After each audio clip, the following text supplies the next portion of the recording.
Не успели вы моргнуть, как Чингук уже отвел взгляд. Ни улыбки, ни шутки, ни слов, Тэхён просто стоял молча.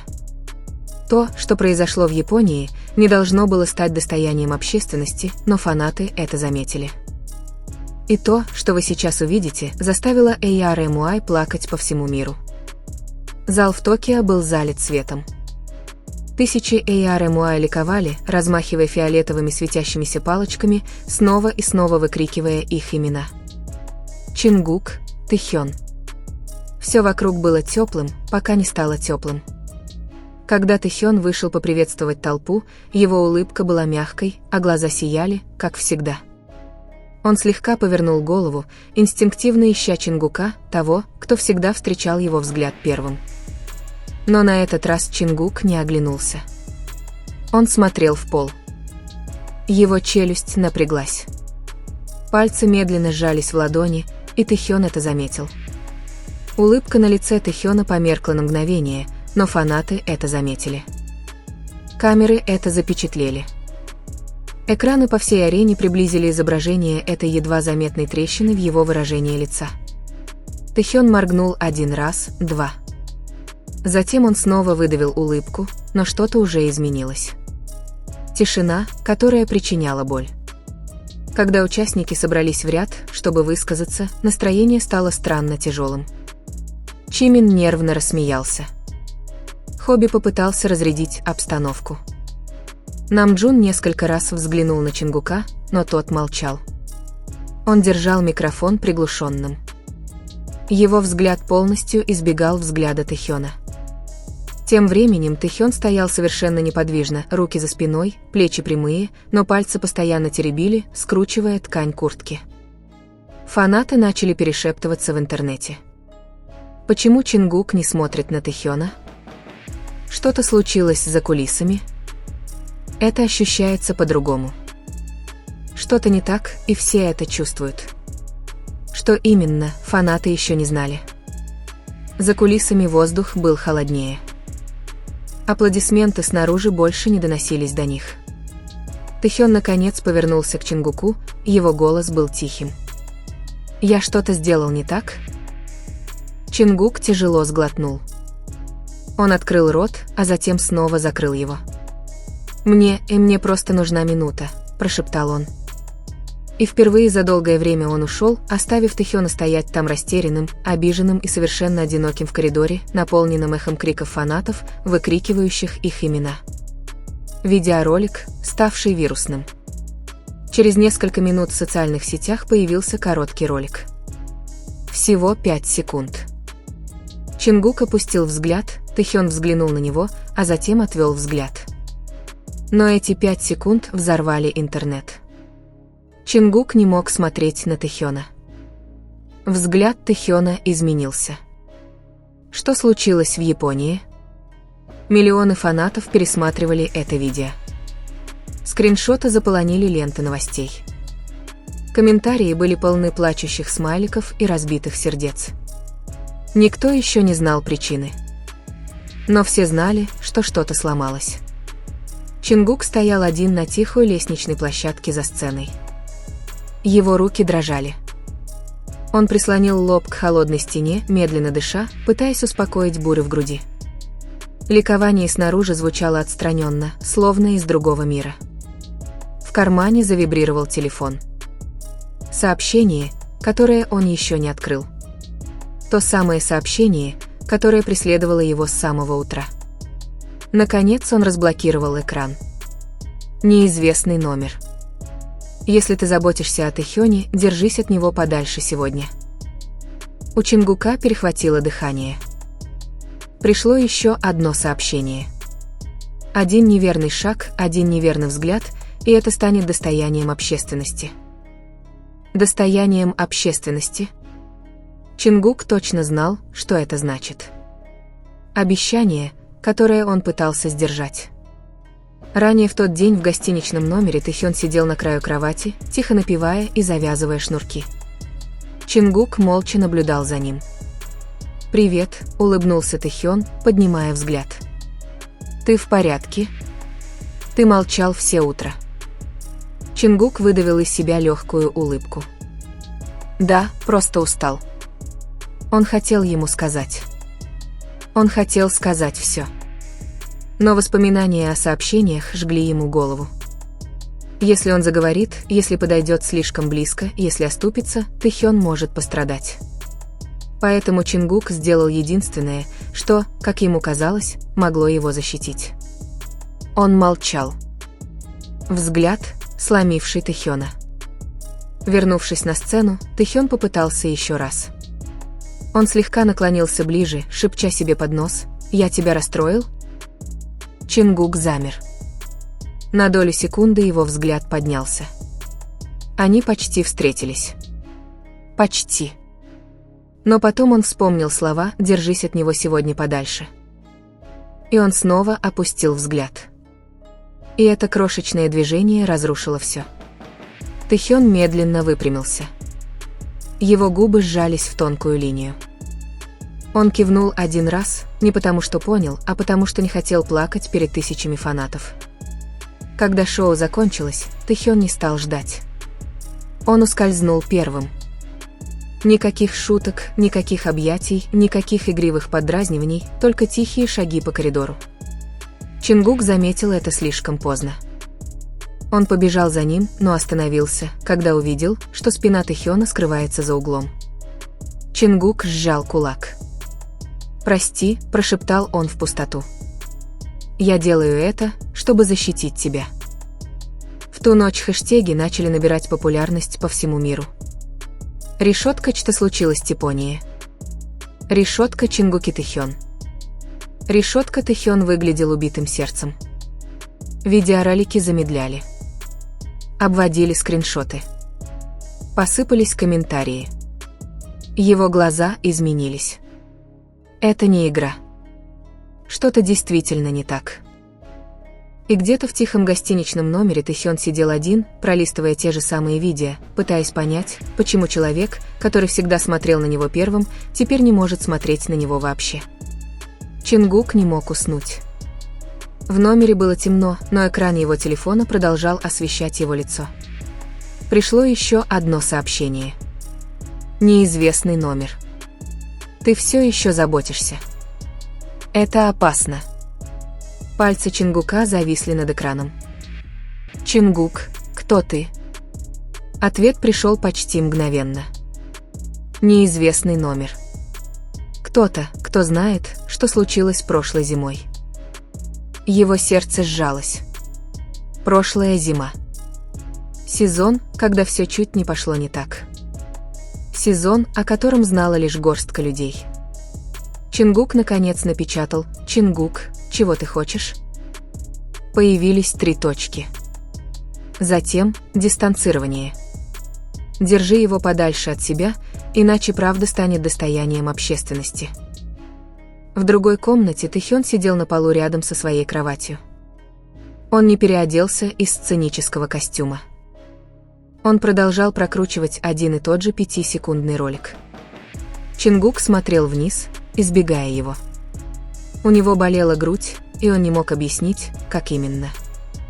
«Я что-то сделал не так?» – прошептал он себе. Он открыл телефон и напечатал сообщение, которое долго не решался отправить. «Тэхён, я тебя обидел?» Сообщение оставалось на экране. Никакого ответа. Эта тишина причиняла больше боли, чем любой спор. Ложь, которую Чингук рассказал всем. На следующее утро участники собрались на завтрак. Чимин наконец спросил, полушутя: «Вы с Тэхёном, вы в порядке?» Чингук выдавил из себя смех. «Да, просто устали». Но Намджун заметил его взгляд, а Тэхён заметил это еще сильнее. Тэхён слегка кивнул и отвел взгляд, делая вид, что ему все равно. Но внутри что-то ломалось. Конверт. Позже тем же днем Чингук обнаружил тонкий черный конверт, просунутый под дверь его гостиничного номера. Ни имени, ни обратного адреса. Внутри были распечатанные скриншоты, личные сообщения, личные фотографии, моменты, которые никогда не должны были покинуть их телефоны, и одна рукописная записка. Расстояние защищает его. Близость разрушает его. Руки Чингука онемели. Это был не блеф. Это было реально. Тем вечером Чингук стоял у двери Тэхёна. Он поднял руку, чтобы постучать, затем опустил ее. Он знал, что если войдет, то сломается.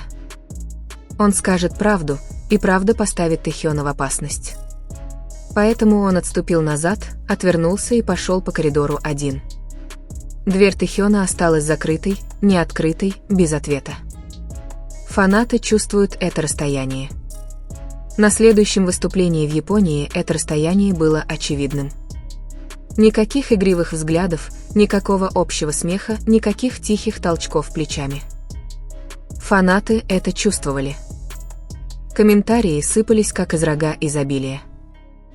Они больше не стоят рядом. Почему это похоже на прощание? У меня болит сердце. Но никто не знал, что Чингук постепенно исчезает.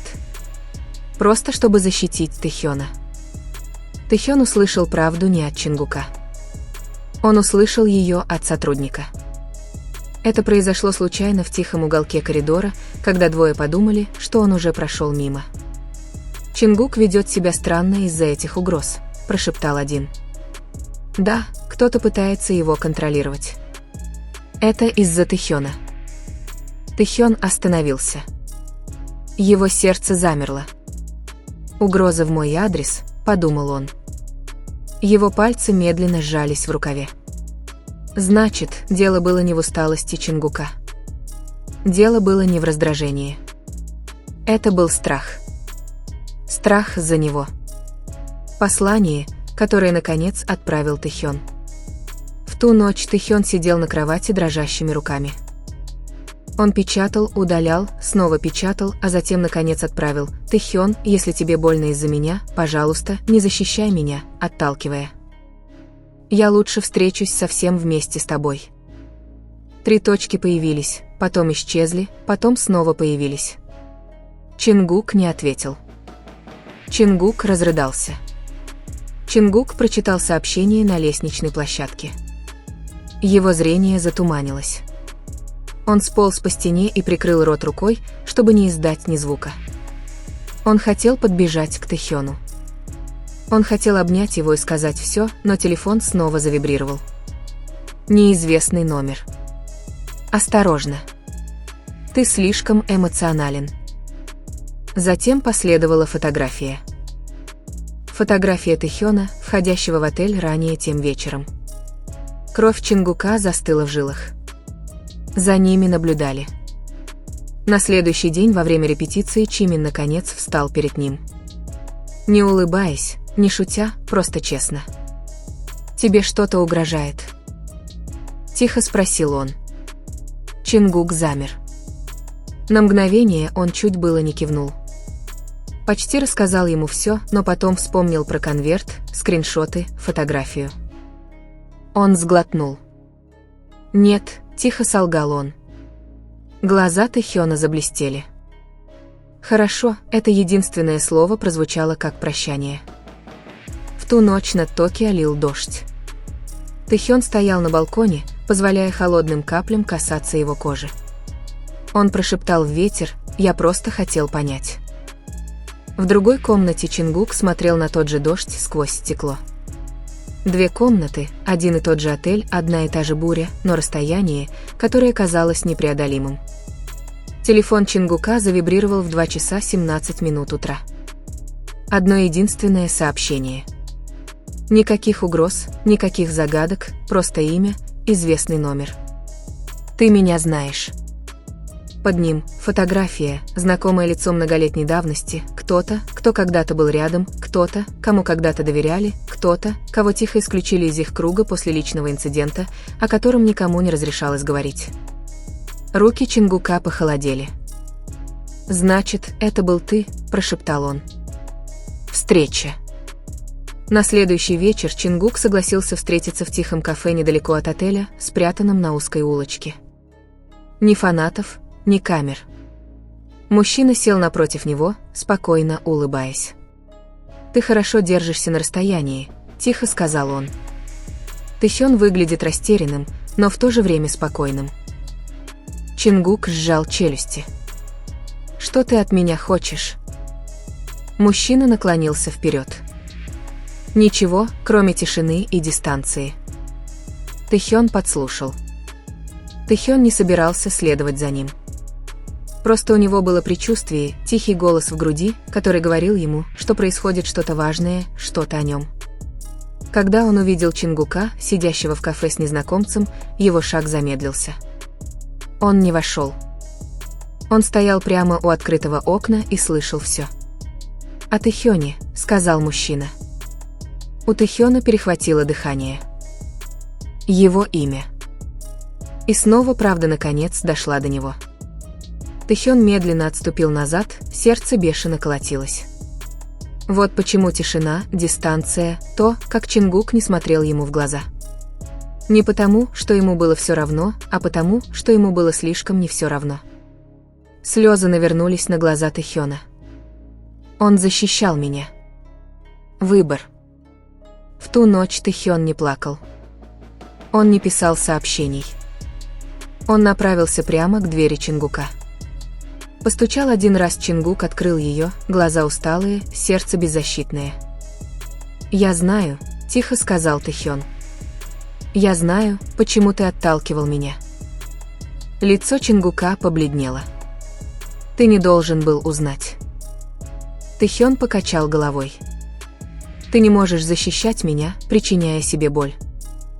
И впервые за несколько дней Чингук посмотрел прямо в глаза Тэхёну.